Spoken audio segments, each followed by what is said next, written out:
इन नेताओं की मोटी चमड़ी है। इनके ऊपर जितने मर्जी आरोप लग जाए, इन नेताओं को फर्क नहीं पड़ता। दोस्तों, मेरी मोटी चमड़ी नहीं है, मेरे को फर्क पड़ता है। मैं अंदर से बहुत दुखी हूं और इसीलिए मैंने इस्तीफा दिया।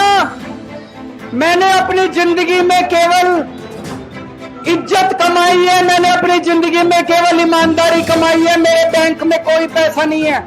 10 साल राजनीति करी, 10 साल सीएम रह गया। 10 साल में तो 10 कोठियां बन जाती, 10 घर बन जाते, 10 प्लॉट बन जाते। मैंने कुछ नहीं कमाया 10 साल के अंदर, केवल आपका आशीर्वाद कमाया, आपका प्यार कमाया है 10 साल। इन नेताओं को फर्क नहीं पड़ता। इन नेताओं की मोटी चमड़ी है। इनके ऊपर जितने मर्जी आरोप लग जाए, इन नेताओं को फर्क नहीं पड़ता। दोस्तों, मैं नेता नहीं हूं, मेरी मोटी चमड़ी नहीं है, मेरे को फर्क पड़ता है। मेरे पे जब ये कीचड़ फेंकते हैं बीजेपी वाले, मेरे को जब ये चोर कहते हैं, मेरे को जब ये भ्रष्टाचारी कहते हैं, मेरे को जब ये गाली देते हैं, मेरे को फर्क पड़ता है। आज मैं बहुत दुखी हूं, आज मेरी आत्मा पीड़ित है, मैं अंदर से बहुत दुखी हूं और इसीलिए मैंने इस्तीफा दिया। मैंने अपनी जिंदगी में केवल इज्जत कमाई है, मैंने अपनी जिंदगी में केवल ईमानदारी कमाई है। मेरे बैंक में कोई पैसा नहीं है, मेरी पार्टी के बैंक में कोई पैसा नहीं है, मैंने केवल इज्जत कमाई है। आज 10 साल के बाद जब मैंने इस्तीफा दिया है, थोड़े दिन में मैं सीएम का बंगला छोड़ दूंगा। आज दिल्ली के अंदर मेरे पास घर भी नहीं है रहने के लिए। मेरे को कई लोग कहते हैं, कैसा आदमी है यार तू, 10 साल राजनीति करी, 10 साल सीएम रह गया। 10 साल में तो 10 कोठियां बन जाती, 10 घर बन जाते, 10 प्लॉट बन जाते। मैंने कुछ नहीं कमाया 10 साल के अंदर, केवल आपका आशीर्वाद कमाया, आपका प्यार कमाया है 10 साल के अंदर।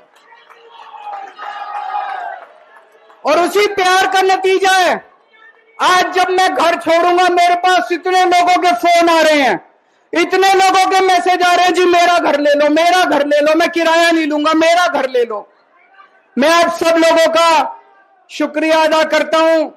अभी श्राद्ध चल रहे हैं, श्राद्ध खत्म होने के बाद जैसे ही नवरात्रे शुरू होंगे, मैं सीएम आवास छोड़ दूंगा और आप में से ही किसी के घर आके मैं आपके साथ रहना चालू कर दूंगा।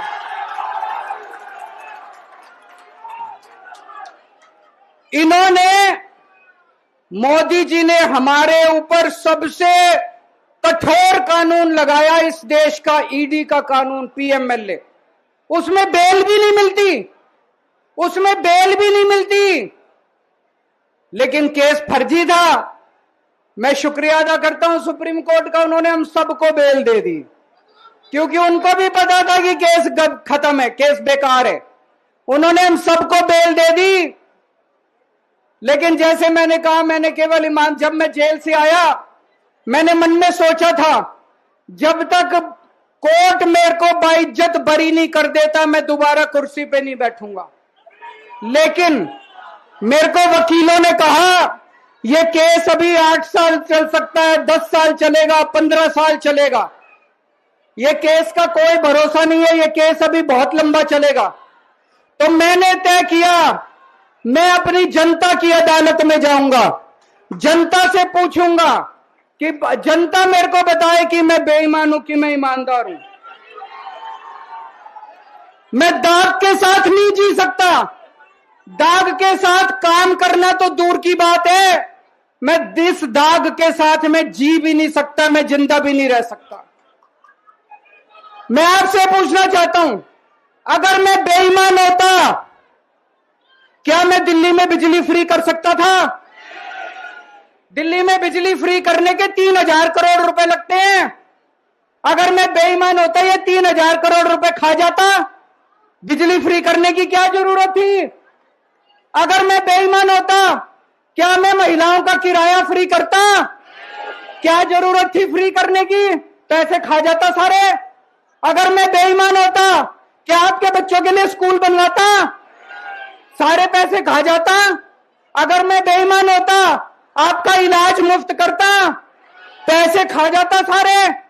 इन लोगों की 22 राज्यों में सरकार है, 22 राज्यों में कहीं बिजली फ्री नहीं है। तो चोर कौन है?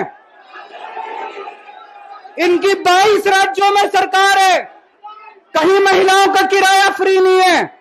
तो चोर कौन है? आज आपके बीच में आया हूं, आपसे पूछने के लिए आया हूं, केजरीवाल चोर है या केजरीवाल को जेल भेजने वाले चोर हैं? जिन जिन लोगों को लगता है केजरीवाल ईमानदार है, हाथ खड़े करके बता दो जरा से। ये कैमरे वाले जरा से दिखा दो कि दिल्ली की जनता क्या सोचती है। जिन जिन लोगों को लगता है कि मोदी जी ने केजरीवाल के खिलाफ गंदा राजनीतिक षड्यंत्र रचा था, जिन जिन लोगों को लगता है कि मोदी जी ने केजरीवाल के खिलाफ बहुत बुरा षड्यंत्र रचा था, हाथ खड़े कर दो सब लोग।